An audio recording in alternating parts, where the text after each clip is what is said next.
बच्चों आज हम आगे बढ़ाएंगे सेल वॉल को, कोशिका भित्ति को। पिछली क्लास में मैंने आप लोगों को सेल वॉल, कोशिका भित्ति के बारे में बताया था, और ध्यान रखें इसका जो वीडियो था सेल वॉल के बारे में वो भी वो मेरे चैनल पे डली हुई है, लेकिन उसमें पूरा कंप्लीट नहीं हो पाई थी सेल वॉल। समझ पा रहे हैं आप? चलिए, तो सबसे पहले मैं आपको ज़रा ये बता देता हूँ, थोड़ा रिवीजन कर देता हूँ कि सेल वॉल जिसे अपन कोशिका भित्ति कहते हैं, ठीक है, ये प्लांट सेल पादप कोशिका में भी देखने को मिलती है। समझ पा रहे हैं आप? चलिए, इसमें मैंने आपको क्या क्या बताया था इसके बारे में मैं आपको ज़रा बता देता हूँ, समझा देता हूँ। चलिए ज़रा सुने। A non living rigid structure called the cell wall form an outer covering for the plasma membrane of bacteria, some protestant, fungi, algae and plants। मैंने आपको बताया था कि जो कोशिका भित्ति है, ठीक है, एक तो निर्जीव है और दृढ़ संरचना है, और भैया और जो कि प्लाज्मा मेम्ब्रेन के बाहर देखने को मिलती है, ठीक है। और ध्यान रखें किसमें? बैक्टीरिया में, सम प्रोटिस्टा, ठीक है, जैसे कि हमारा कौन होगा इसमें? यूग्लिना होगा, और पंजाई में, एल्गी में, प्लांट्स में सेल वॉल आपको देखने को मिलती, उसकी वो लगा दूँ, ठीक है। चलिए, अब इसके बाद मैंने आपको ये भी बताया था कि जो एल्गी है, शैवाल है, इसमें सेल वॉल कैसे बनी होती है? बताओ। सेलुलोज से बनी है, और गैलेक्टिन से बनी है, मैग्नीज से बनी है, मिनरल्स मतलब खनिज जैसे कि कौन? कैल्शियम कार्बोनेट से बनी है। इसके बाद मैंने आपको बताया था in other plant cell wall, ठीक है, जो अन्य प्लांट्स में सेल वॉल है वो कैसे बनी है? बोलो। सेलुलोज से। किससे बनी है? और हेमी सेलुलोज से, और पैक्टिन से, और प्रोटीन से। मैंने आपको बताया था कि सेल वॉल के 3 टाइप हैं, एक तो प्राइमरी वॉल, एक है सेकेंडरी वॉल, एक है टर्सरी वॉल। प्राइमरी वॉल और सेकेंडरी वॉल के 3 टाइप है, S1, S2, S3। चलिए, और टर्सरी वॉल। तो हमने प्राइमरी वॉल के बारे में जानने का प्रयास किया, तो मैंने आपको बताया था प्राइमरी वॉल कैसी होती है? थिन होती है, पतली होती है, और इलास्टिक होती है। चलो इसका डायग्राम बनाऊंगा, थोड़ा जल्दी में और समझ में आ जाएगा। चलिए इधर देखो जरा बोर्ड के ऊपर। अब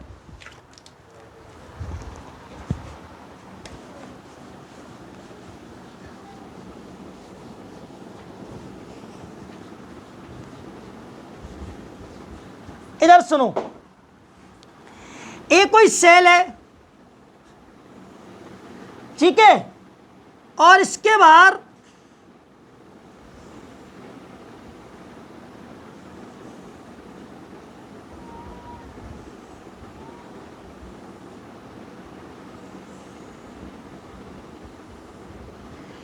ए प्राइमरी सेल वॉल, ठीक है, ए S1 और S2, S3, इसे क्या बोलेंगे?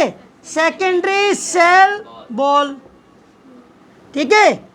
इसके बाद कौन सी थी? टर्सरी सेल वॉल, और ये कौन है? Cell membrane. इसमें क्या भरा हुआ है? साइटोप्लाज्म, ठीक है। आपने सबसे पहले प्राइमरी सेल वॉल के बारे में पढ़ लिया, इधर सुन ले, ठीक है। सेकेंडरी सेल वॉल के बारे में भी आपने पढ़ लिया। अब इसके बाद आज आप पढ़ेंगे टर्सरी सेल वॉल के बारे में। लेकिन मैंने आपको पिछली क्लास में एक बात बताई थी, ज़रा उसको ज़रा सुने। मैंने ये बताया था कि जो सेकेंडरी वॉल है, पहले एक एक के बारे में ज़रा सुन लें, अर्थ कर देता हूँ जल्दी जल्दी, ठीक है। और 1 मिनट रुको जरा, उसका नोट्स भी होगा। चलो ठीक है। मैंने आपको ये बताया था कि जो प्राइमरी सेल वॉल है, थिन वॉल है तो कैसी होती है? पतली। बोलते रहो, कैसी रहती है? पतली। और इलास्टिक वॉल है तो प्रत्यास्थ, इसमें प्रत्यास्थता होती है, इलास्टिक, तनने वाली। और बताया था कंपोस्ट ऑफ सेलुलोज, और कैसे बनी होती है? बोलो। सेलुलोज और हेमी सेलुलोज और पैक्टिन से बनी है। ग्राउंडली डिमिनिशेस अ सेल मैच्योर, ठीक है। अगर मान के चलो कोई सेल में मैच्योरिटी आ रही है, परिपक्वता बढ़ रही है, तो ये धीमे धीमे घटती चली जाती है। मैंने आपको बताया था डिएमिनेसिस होते हैं, मतलब घटती चली जाती है। और मैंने बताया था capable of growth. Primary cell wall में क्षमता होती है वृद्धि करने की, किसकी भैया? क्षमता। समझ गए? अब आ जाइए सेकेंडरी सेल वॉल के बारे में बात कर रहे हैं। इसकी 3 टाइप होती है। सबसे पहले होती है जो होती है वो S1 फिर S2 फिर S3 secondary cell wall. Composed of cellulose कैसे बनी होती है बोलो बराबर? सेलुलोज से और हेमी सेलुलोज से, पैक्टिन से। लेकिन अब्सेंट इन मेरिस्टेम सेल, किसमें अब्सेंट होती है ये? Meristem cell. ये मैं आपको बताना चाह रहा था पिछली क्लास में, लेकिन मैंने आपको बताया नहीं था। आप जरा ध्यानपूर्वक सुने। जैसे कि मान के चलिए एक कोई प्लांट है, ये रूट है, ठीक है, ये स्टेम है। स्टेम को हिंदी में क्या बोलते हैं? तना। ये क्या भैया? रूट है। रूट मतलब जड़। जड़ को अपन हिंदी में क्या बोलते हैं? मूल भी कहते हैं। समझ गए? आपको ध्यान होना चाहिए, प्लांट जो है, पेड़ पौधे जो हैं, वैसे मैं आपको 11th क्लास के बच्चों को पढ़ाऊंगा, चैप्टर 5 में भी पढ़ाऊंगा, चैप्टर 6 में भी पढ़ाऊंगा। लेकिन आप जब तक सुने कि ये जो कोई प्लांट है, ये सॉइल है, ये क्या है? पूरी सॉइल, मिट्टी, ठीक है। प्लांट वो जो रूट होती है, जड़ है, इन पे क्या होते हैं? मूल रोम। क्या होते हैं ये? मूल रोम। हिंदी में रूट एयर क्या बोलते हैं?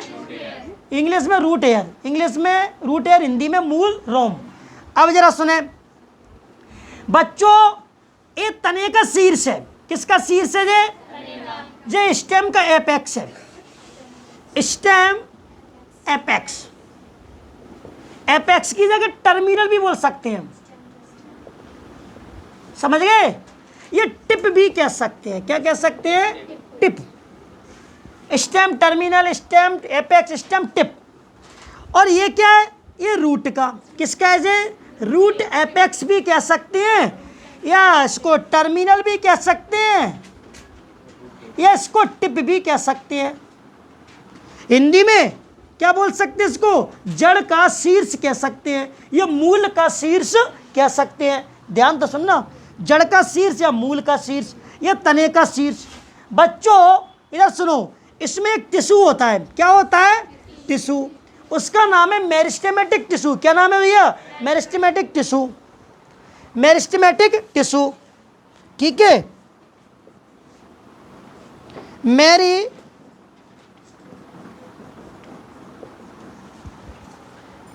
ये मत लिखो, मेरिस्टेम कर दो पूरा।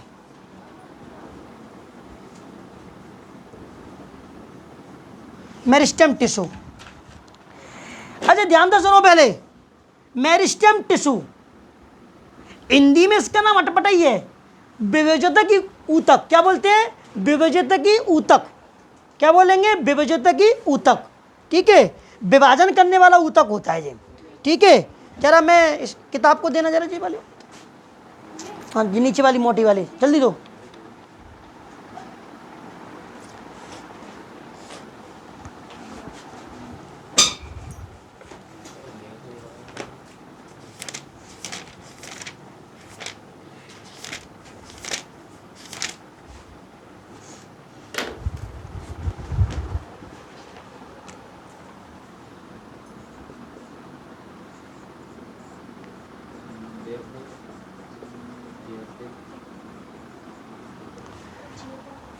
ठीक है। इसका एक और नाम है इंग्लिश में,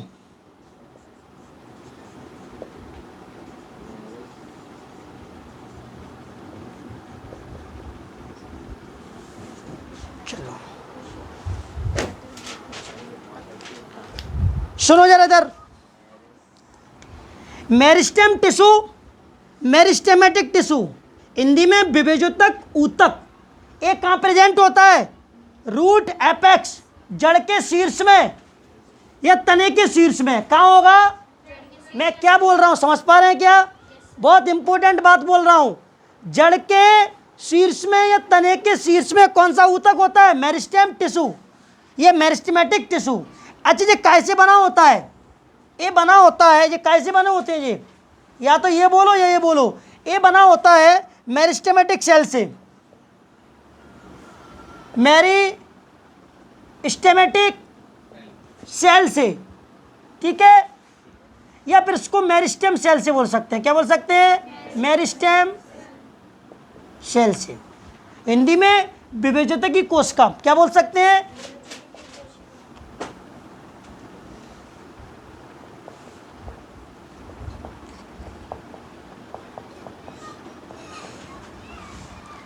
सुनो जरा ध्यान से आप,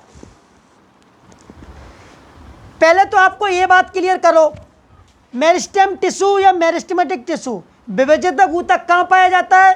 रूट एपेक्स या स्टेम एपेक्स, जड़ के शीर्ष या तने के शीर्ष पर। यह कैसे बना होता है? मेरिस्टेमेटिक सेल या मेरिस्टेम सेल विभेजक कोशिकाओं से। ऊतक डिवीजन नहीं करता, टिश्यू डिवीजन नहीं करता, सेल डिवीजन करती है, कोशिका डिवीजन करती है।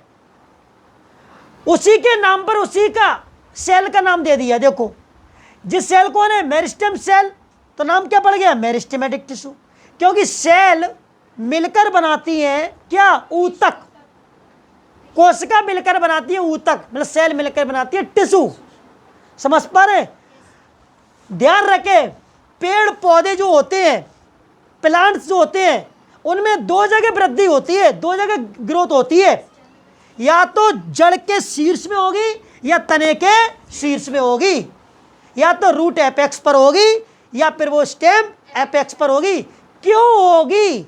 वाई क्यों होगी? इसलिए होगी क्योंकि मेरिस्टेम टिश्यू या मेरिस्टेमेटिक टिश्यू विभेजक ऊतक पाया जाता है जड़ के शीर्ष में और तने के शीर्ष में। इससे क्या होगा? जो मेरिस्टेम टिश्यू है, मेरिस्टेमेटिक टिश्यू है, इसकी जो सेल है वो लगातार डिवीजन करती हैं, उनमें लगातार विभाजन चलता है, कंटिन्यूस डिवीजन होता है सेल में, जिससे जड़ का शीर्ष और तने का शीर्ष, रूट एपेक्स और स्टेम एपेक्स में ग्रोथ होती चली जाती है। अब वो ये कहना चाह रहा है कि भैया, वो ये बोलना चाह रहा है कि जो सेकेंडरी सेल वॉल है वो ये लिखा है कि absent in meristem cell, meristem cell में सेकेंडरी सेल वॉल देखने को नहीं मिलती। समझ गए? क्या हो गया? बंद हो गई क्या? चलो, हम क्या कहना चाह रहे हैं? मेरिस्टेम सेल कहाँ है? ये रही, इनमें सेकेंडरी सेल वॉल देखने को नहीं मिलती। अगर इनमें सेकेंडरी सेल वॉल हो जाएगी तो ये सेल डिवीजन कैसे करेंगी? सोचो, अगर इन मेरिस्टेम सेल में सेकेंडरी सेल वॉल हो जाएगी तो फिर इनमें डिवीजन कैसे होगा? और डिवीजन नहीं होगा तो प्लांट में फिर ग्रोथ कैसे होगी? इसलिए मेरिस्टेम सेल में सेकेंडरी सेल वॉल देखने को नहीं मिलती है। चलिए, इसके बाद मैंने आपको बताया था कि भैया कि जो सेकेंडरी सेल वॉल वो किसकी तरफ होती है? सेल मेम्ब्रेन की तरफ होती है। देखो इसकी तरफ ही तो होती है, ठीक है, ध्यान रखें। चलिए, इसके बाद अपन बात कर रहे हैं, किसकी बात कर रहे हैं? टर्सरी वॉल की। किसकी बात कर रहे थे? टर्सरी वॉल, ये रही टर्सरी सेल वॉल, ठीक है। यहाँ तक तो जो पिछली क्लास में मैंने आपको बताया था, यहाँ तक टर्सरी सेल वॉल नहीं पढ़ाया था, अब बता रहा हूँ, सुने।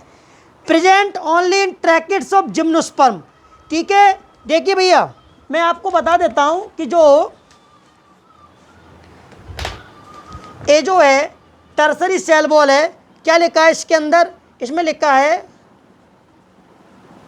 प्रेजेंट ओनली इन ट्रैकेट्स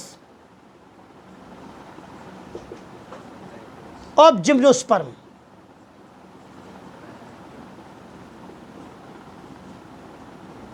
एक क्या बोला सर आपने? जिम्नोस्पर्म के ट्रैकेट्स में प्रेजेंट होती है ओनली। ये देखिए जरा सुनो, जिम्नोस्पर्म प्लांट है, 11th क्लास में चैप्टर 3 प्लांट किंगडम, पादप जगत, वहाँ पढ़ेंगे एल्गी शैवाल के बारे में, वहाँ पढ़ेंगे ब्रायोपाटा के बारे में, वहाँ पढ़ेंगे टेरिडोपाटा के बारे में।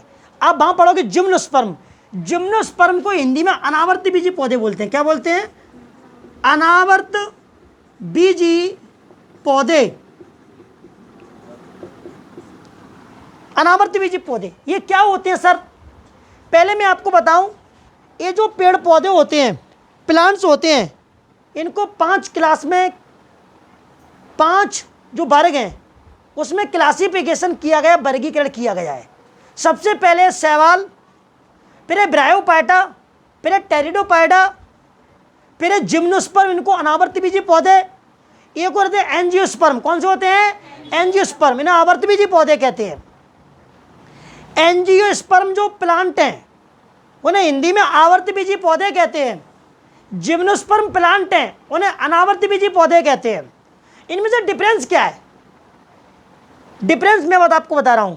सबसे पहले आप जरा सुने, ये जो एंजियोस्पर्म प्लांट है, मैं इसको यहां लिख रहा हूं, एंजियोस्पर्म प्लांट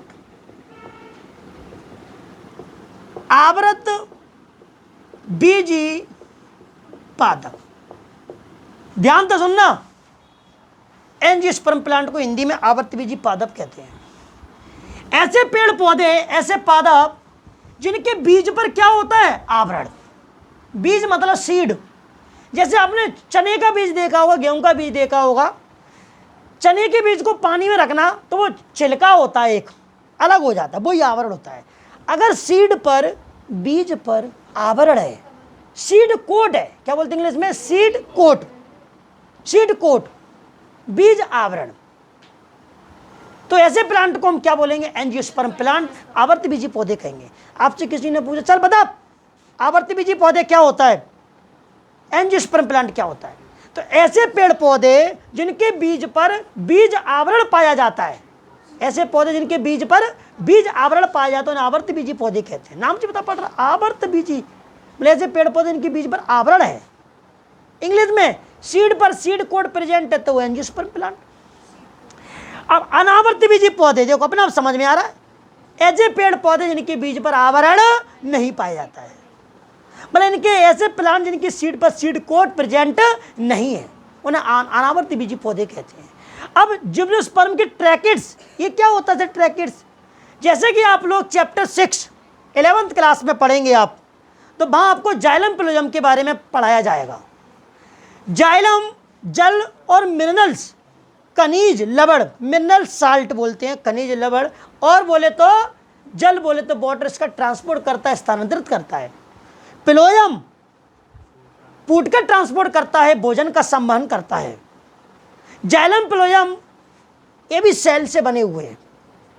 जाइलम फिलोयम ये वास्कुलर टिश्यू है, संवहनीय ऊतक है। क्या है ये? संवहनीय ऊतक, वास्कुलर टिश्यू है जी। तो मैं आपको जरा ये बताना चाहता हूं कि जाइलम फिलोयम में कौन कौन से कंपोनेंट होते हैं। जाइलम के कंपोनेंट होते हैं घटक, फिलोयम के कंपोनेंट होते हैं घटक। तो जरा मैं आपको बताना चाहता हूं, फिर इसके बाद बोर्ड पे लिखूंगा। 1 मिनट रुको, चैप्टर 6 चलो, जैसा हम बोलेंगे वैसे ही निकलता है चैप्टर में। हमें सब मालूम रहता है कौन चीज़ कहाँ लिखी रहती है, तभी आपका सिलेक्शन होगा। ध्यान दें, आपको एक ही चीज़ पता होनी चाहिए। इतना टाइम कहाँ रखा है? इतना टाइम लगा लेंगे तो हो गए बर्बाद। इधर सुनो, पहले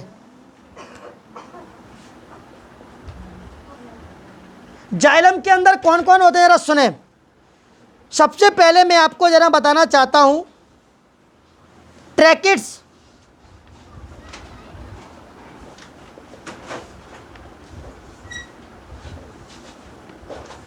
बेसल्स, जाइलम फाइबर्स,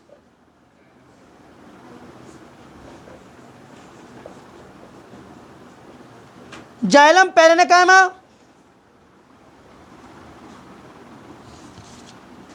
चार। ध्यान तो सुन लो, गहराई से बता रहा हूं हर चीज को मैं। जाइलम के 4 कंपोनेंट है। कंपोनेंट मतलब घटक। अब फिलोयम के बता दूं भैया, किसकी बात कर रहे हैं अपन? फिलोयम।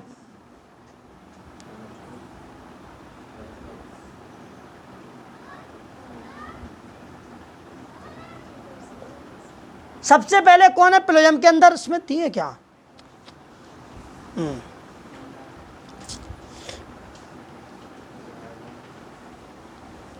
चलिए, ए रहे सीप ट्यूब एलिमेंट्स।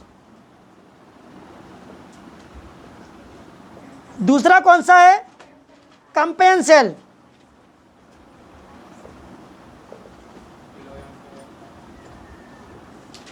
तीसरा कौन सा है? पिलोयम पेरेनिकामा। चौथा कौन सा है? याद कर लो ये, बैठो मत।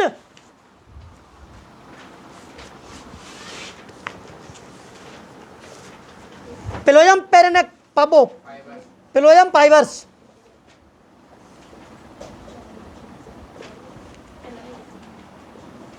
चलिए इधर सुनो जरा ध्यान से। आप ये लिखा क्या है इधर सुनो, जिम्नोस्पर्म के ट्रैकेट्स में ओनली प्रेजेंट।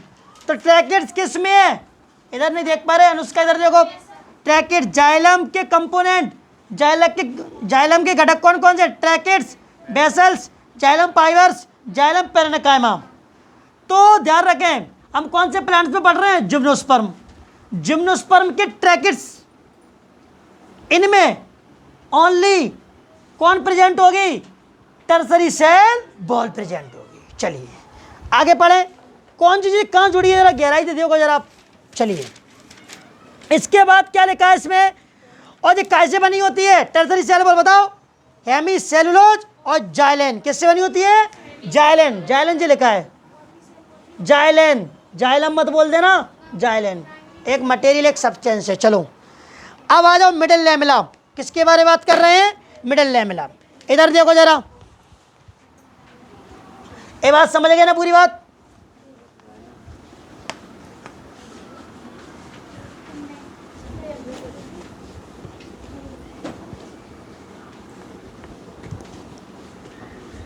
इधर सुनो सभी बच्चे, इधर देखो। एक कोई भैया प्लांट सेल है और एक कोई भैया प्लांट सेल है। ये बाहर सेल वॉल है, ये भी बाहर कौन है भैया? सेल वॉल है। ठीक है, बताओ ये कौन है? Cell wall. ये कौन है? Cell wall. ये कौन है? Cell membrane. ये बताओ बच्चों, सेल मेम्ब्रेन।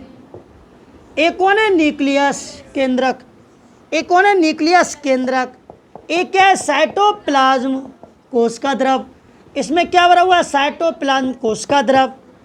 अब इन दोनों सेलों को जोड़ना है। क्या करना है? जोड़ना है। ठीक है, तो मैंने आपको बताया था सेल वॉल के 3 टाइप होते हैं। Primary cell wall, secondary cell wall, इसके भी 3 टाइप होते हैं, S1, S2, S3, और टर्सरी सेल वॉल। समझ पा रहे हैं आप? अब जरा सुनो, क्वेश्चन है तुमसे बहुत बड़ा, जो पिछली क्लास में पूछा था मैंने। ये प्लांट सेल है, ये भी प्लांट सेल है। इन दोनों प्लांट सेल को जोड़ना है। क्या करना है? तो बताओ बीच में कौन बैठी होगी? Middle lamella. कौन बैठी होगी? ये मिडिल लैमेला होगी, जो सीमेंट की तरह काम करती है। किसकी तरह काम करती है भैया? ये सीमेंट की तरह काम करती है। ये मिडिल लैमेला है। कौन है ये? मिडिल। हिंदी में इसका नाम वो है मध्य पटलिका। क्या नाम है? मध्य पटलिका। ठीक है, मिडिल लैमेला। Middle lamella. और ये क्या करती है? जरा लिख देते हैं, कॉमन लेयर है ये। ठीक है, बिटवीन 2 सेल्स। चलिए, 2 सेल के बीच में पाई जाती है, और ये कॉमन लेयर है। कैसी लेयर है ये? Common layer. समझ पा रहे हैं आप? मध्य पटलिका। क्या बोलते हैं? मध्य पटलिका। पटक लेती है ये। ठीक है, मध्य पटलिका, मिडिल लैमेला। अच्छा क्वेश्चन है बच्चों तुमसे, क्वेश्चन है कि ये 2 प्लांट सेल हैं। कितनी प्लांट सेल हैं? तो बताओ इन दोनों प्लांट सेल की जो सेल वॉल है वो कौन सी सेल वॉल कांटेक्ट में होगी? प्राइमरी की, सेकेंडरी की, टर्सरी? कौन सी होगी? प्राइमरी। कौन सी रहेगी भैया? क्योंकि प्राइमरी सबसे पहले बाहर होती है। समझ गए? अब मैं तुम्हें इसमें भी तो बहुत कुछ बताने वाला हूं। बोर्ड पे देखते जाओ, ये सब घर पे नोट कर लिया करो। वीडियो के नहीं देखते आप, यहाँ डायरेक्ट सीखो। जो लिखा है मिडिल लैमेला, इधर सुनो, मिडिल लैमेला को एरो बना के यहाँ लिख रहा हूँ, इधर ध्यान दो। Middle lamella, middle lamella is considered, middle lamella कैसे बनी होती है?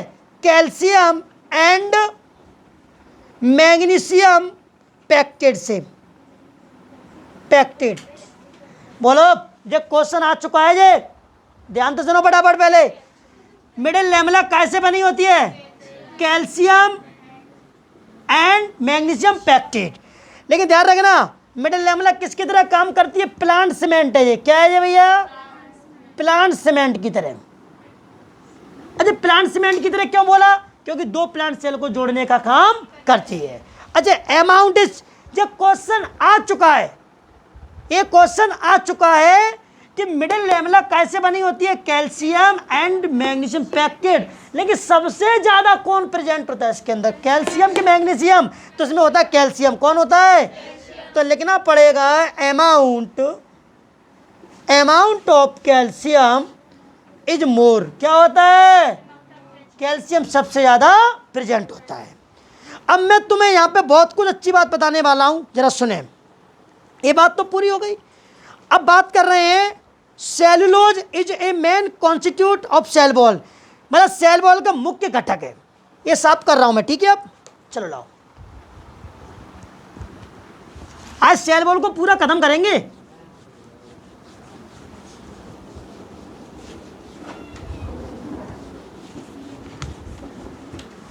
इधर सुनो फटाफट, क्या लिखा है? ठीक है, बोलते जाओ। सेलुलोज इज ए मेन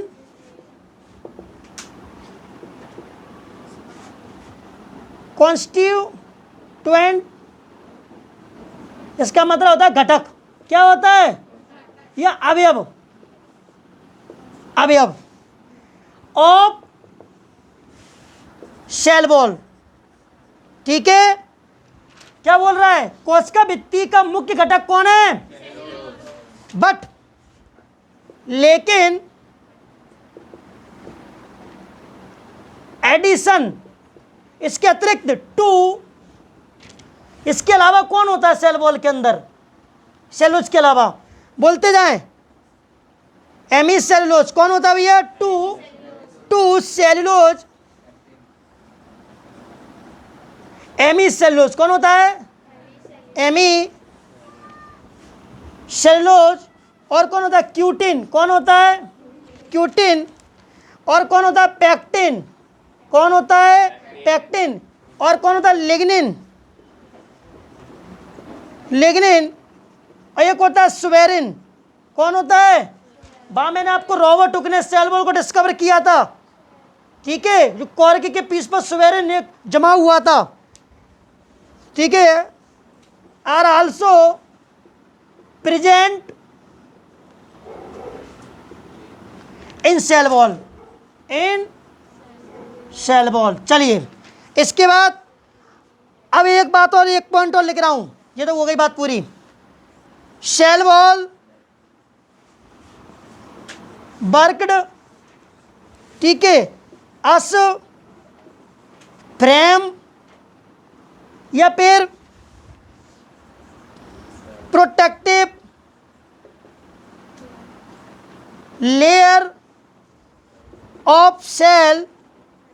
ठीक है, मतलब बताओ, सेल की प्रोटेक्टिव लेयर है, मतलब कोशिका की सुरक्षात्मक परत है। कौन? Cell wall. या फिर एक फ्रेम, फ्रेम जानते हो, ढांचा, फ्रेम होती है फ्रेम। जैसे अपन फोटो लगा देते हैं तो फोटो को उसके अंदर लगा देते हैं, फोटो बना सुरक्षित रहता है। समझ रहे बात को? तो इसी प्रकार से सेल की प्रोटेक्ट लेयर है कौन? सेल वॉल या फ्रेम। ठीक है, फ्रेम की तरह काम करती है कौन? सेल वॉल, जिससे हमारी सेल्स सुरक्षित रहती है, क्योंकि सेल वॉल एक फ्रेम की तरह काम कर रही है और जिससे हमारी सेल हमारी सुरक्षित रहेगी। मतलब एक पॉइंट बन के आया कि एक्सो स्केलेटन, स्केलेटन ऑफ सेल, मतलब सेल का बाह्यकंकाल बनाती है। क्या बनाती है? पूछा जाता है सेल का बाह्यकंकाल कौन बनाती है? Cell wall. कौन बनाती है? Cell wall. चलिए, इसके बाद इसमें एक और पॉइंट्स आएगा भी, चलिए,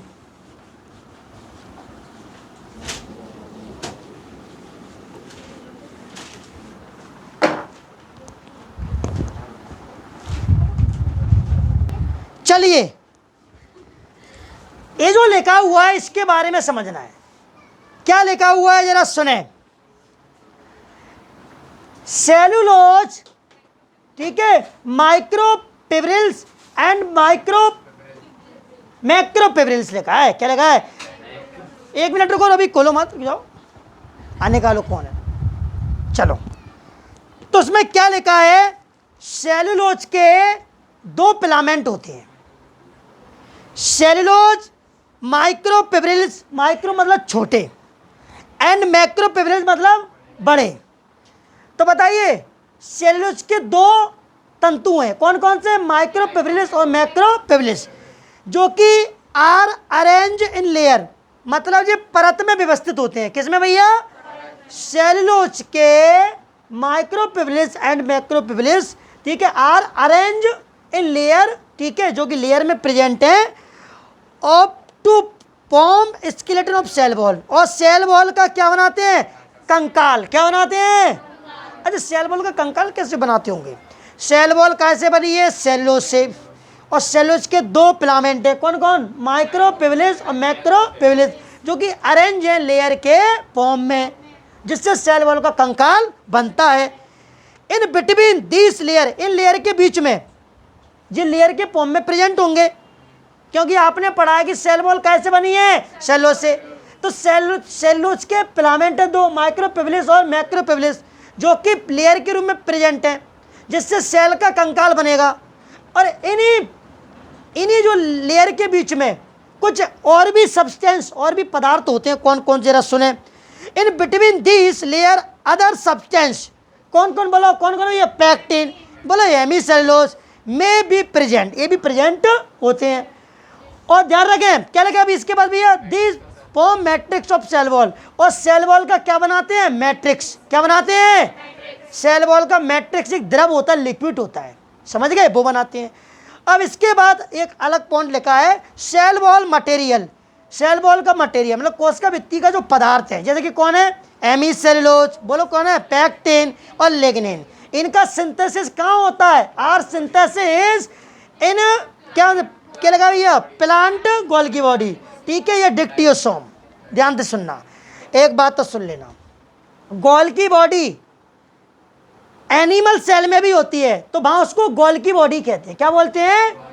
अगर गोल्गी बॉडी प्लांट सेल में है तो से बोलेंगे प्लांट गोल्गी बॉडी या डिक्टियोसोम। क्या बोलेंगे? डिक्टियोसोम। तो बताइए जो सेल वॉल का जो मटेरियल है, कोशिका भित्ति का जो पदार्थ है, उनका संश्लेषण कहाँ होता है? प्लांट गोल्गी बॉडी या डिक्टियोसोम में होता है। इसके बाद क्या लिखा है? Formation of cellulose. और सेलुलोज का जो निर्माण होता है वो किसके द्वारा होता है? सेल मेम्ब्रेन, कोशिका झिल्ली के द्वारा। किसके द्वारा होता है भैया? चलिए तो बताइए फटाफट से, सेलुलोज का निर्माण कोशिका झिल्ली द्वारा होता है, समझ गए? सेलुलोज का फॉर्मेशन किसके द्वारा होता है? सेल मेम्ब्रेन के द्वारा। कोई दिक्कत है क्या? एक हमारा छोटा सा पॉइंट है प्लाज्मोडेस्टोमेटा। कौन है भैया? प्लाज्मोडेस्टोमेटा। इसको तो अपन कल ही पढ़ पाएंगे, लेकिन उससे पहले हम लोग फंक्शन ऑफ सेल वॉल पढ़ेंगे, क्योंकि प्लाज्मोडेस्टोमेटा जो है उसके छोटी सी 5 मिनट की वीडियो बनाएंगे, समझ गए? लेकिन ध्यान से सुने, पहले सेल वॉल का फंक्शन सुने, ठीक है? कोशिका भित्ति के कार्य, कोशिका को आकार देना। सेल वॉल का मेन काम क्या है? कोशिका को आकार देना। Cell wall gives shape to the cell, ठीक है, मतलब सेल को आकार देना। अगला पॉइंट क्या है? It protect the cell from mechanical damage and infection. कोशिका भित्ति कोशिका को यांत्रिक हानियों और संक्रमण से रक्षा करती है, ठीक है, मतलब सेल की सुरक्षा होती है मैकेनिकल डैमेज से, यांत्रिक जो डैमेज होती है, और इन्फेक्शन संक्रमण से। तो कौन सुरक्षा करती है? Cell wall. तो सेल वॉल सेल की सुरक्षा करती है मैकेनिकल डैमेज से और इन्फेक्शन से। अगला point, it also help in cell to cell interaction, मतलब यह कोशिका के बीच आपसी संपर्क बनाए रखती है। क्या बनाए रखती है? आपसी संपर्क को बनाए रखती है। इट हेल्प मतलब हेल्प मिलती है सेल टू सेल इंट्रैक्शन में, समझ बात को। इंट्रैक्शन मतलब अंतःक्रिया सेल टू सेल के बीच में, उसको कौन बनाए रखती है, cell wall. It provide barrier to undesirable macro molecule, ठीक है, मतलब जो हमारे अनडिजायरेबल मैक्रो मॉलिक्यूल होते हैं, अवांछनीय बड़े अणु होते हैं, वो इसके अंदर जाते नहीं है, किसके अंदर, सेल के अंदर। तो क्या लिखा है, यह अवांछनीय वृहद अणुओं के लिए अवरोध प्रदान करती है, कौन, सेल वॉल। कौन करती हुई है, सेल वॉल। तो ये सेल वॉल आपकी समाप्त होती है, ध्यान से सुने आप पहले आप। और इसके बाद इसमें प्लाज्मोड स्टोमेटा बच गया, वो तो एक अलग पॉइंट है, छोटा सा पॉइंट है, 5 मिनट के लेक्चर में हो जाएगा वो तो। लेकिन ध्यान रखें सेल वॉल पूरी फिनिश हो गई है। कल जो हम पढ़ेंगे मैं आपको बता देता हूँ, साइटोप्लाज्म पढ़ेंगे, सेल ऑर्गेनल्स पढ़ेंगे, एंडोमेम्ब्रेन सिस्टम पढ़ेंगे। कल शायद ER स्टार्ट भी हो सकती है, क्योंकि छोटे छोटे टॉपिक हैं और आपको 5 क्वेश्चन भी आपको लगवाए जाएंगे कल, ध्यान से सुने। चलिए इसके बाद मैं आपको इसमें गोल्डन की पॉइंट्स नोट्स वगैरह आपको मिल जाएंगे, इसमें दिए, इसको पढ़ लिया करो। NCERT को बिल्कुल पढ़े, NCERT से जो भी चीज़ है उसको पढ़े। सेल वॉल बिल्कुल ख़त्म हो चुकी है, समझ पा रहे हैं आप। चलिए तो आज के लिए इतना ही बहुत है बच्चों, क्लास बिल्कुल रेगुलर चल रही है। जो बच्चे घर बैठे हैं, गांव में, शहर में, जहाँ भी है आपके दोस्त यार मित्र, एक बार डेमो बिल्कुल अवश्य ले, पढ़ाई करें धूमधाम तरीके से। और अभी क्लासों को बिल्कुल टाइम टू टाइम से चला रहे हैं, रिकॉर्डेड वीडियो मिल रही हैं बच्चों को, नोट्स भी मिल रहे हैं। और बहुत बहुत धन्यवाद, जय सिया राम।